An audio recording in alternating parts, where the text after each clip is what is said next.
भुटान हाजोनिफ्राय ओंखारबोनाय बेखि दैमा आरो फाग्ला दैमा गुबुन गुबुन दैमाजों जथायनानै फैनाय गिख्रंथाव दैनि दाहारजों खुरखानो हमनाय बाक्सा जिल्लानि सालबारि एलेङाबारियाव आसामनि मन्त्रि पीयूष हाजरिकाया दावबायफैदों। दावबायफैनायजों लोगोसे हा खुरखानायखौ रैखाथि होनो 5 कौटि रां आसाम सरकारनिफ्राय सेंसन खालामना होनानै खोब खम समनि गेजेरावनो रैखाथि होनायनि थाखाय हाबा मावसिगोन होननानै खोथा होलांदों आरो साखाथियाव थानाय पुलिस बिफान लोगोसे रैखाथि बिफानफोरखौ दैबानाजों खहा जानांना भुगिना थानाय सुबुंफोरखौ हाजासे रैखाथि होनो थाखाय खावलायदों आसामनि मन्त्रि पीयूष हाजरिकाया। एबारो आहिছো ইয়াতে খুব অভাৱনীয়ভাৱে বৰষুণ হয় যেহেতু গোটেই পানীখিনি ভূটানৰ পৰা নামি আহে ভূটানৰ গোটেই ভূটানখনৰ পৰা আমাৰ অসমলৈকে 8খন বা 10খন নদীয়েদি নামি আহে।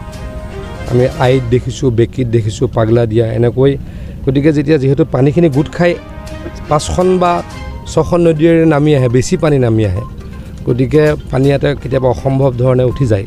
কালি আমি য'ত আছোঁ ইয়াৰ পৰা 4 ফুট পানীত পানী আছিলে আজি ডাউন হৈ গ'ল।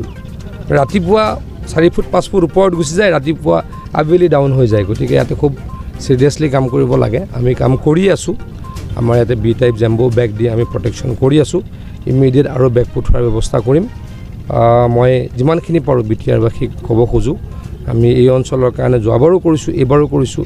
ইয়াতে আমাৰ এগৰাকী EM আছে BTCৰ গৌতম দাস তেখেত থাকিয়ে লৈছে তেখেতে আমাৰ লগত যোগাযোগত আছে গোটেই দায়িত্বখিনি লৈ কৰি আছে ভৱিষ্যতেও কাম কৰিম। অলপ আগত প্ৰমোদ বড়ো ডাঙৰীয়াও আহিছে যোৱাকালি ইয়াতে ৰঞ্জিত দাস ডাঙৰীয়া আহিছে আজি মই আহিছোঁ মানে আমি বিটিআৰবাসীৰ লগত আছোঁ বিপদত তেখেতলোকৰ লগত ভাল দিনতো আছোঁ বেয়া দিনতো আছোঁ সদায় থাকিম আৰু কাম কৰিম।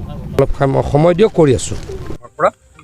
এই বেকি নদীত প্ৰায় 150 কোটি টকা এবাৰ টেণ্ডাৰ হৈ গ'ল আৰু য'ত এইটো জেগাত আছোঁ এলেংমাৰী তাতো আমাৰ প্ৰায় 5 কোটি টকাৰ প্ৰটেকশ্যনৰ কাম চেংচন হৈ আছে।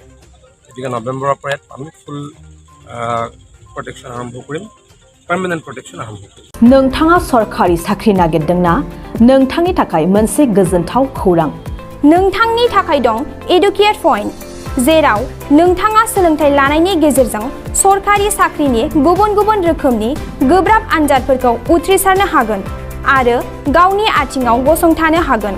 बे एडुकेट पॉइन्टआव नोंथांमोना SCC, bank PO, bank clerk, bank SO, UPSC, FSC, defence, railway, state insurance, AAO, ADO, एसिस्टेन्टजों लोगोसे स्टेट लेभेल जब आरो माखासे सरकारि साख्रिनि आनजादाव गोनांथि जानाय आयदाफोराव सोलोंथाइ लानो हागोन।